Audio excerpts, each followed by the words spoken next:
le 15e shoot allégorie. Nous ne sommes donc pas à Paris, comme vous l'indiquent les ruines qui se trouvent derrière moi, mais à 2 heures de Paris, dans le 41, Loir-et-Cher, à Fresval, donc où se trouvent des ruines médiévales.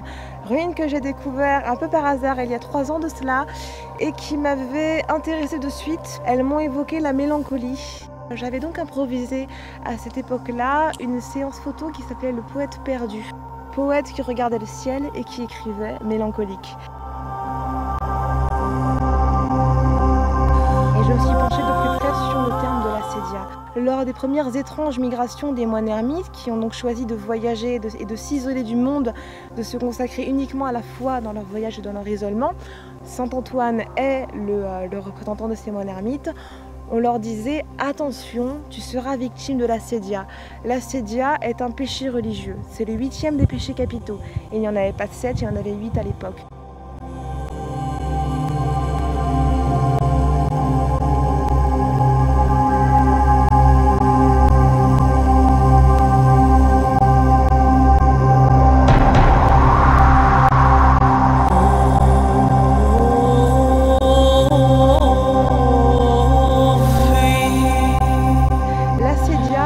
Du diable. Le diable se manifeste aux pèlerins et veut le faire douter de sa foi en le rendant mélancolique.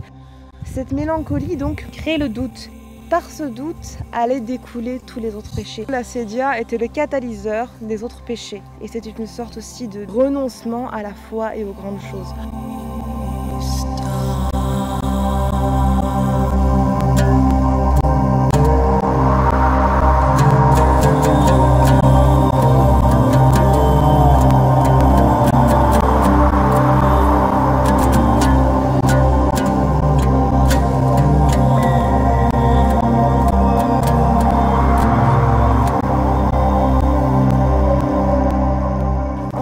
Joue le pèlerin.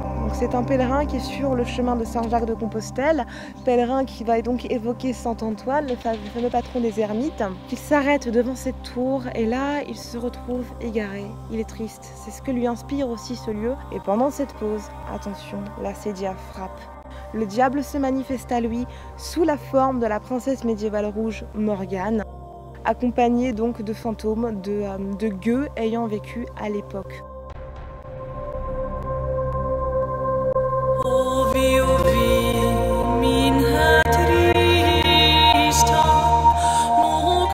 Ambroise va être victime de ces visions. La foi est remise en doute. C'est mon illustration de la sédia et de la mélancolie du croyant, du pèlerin.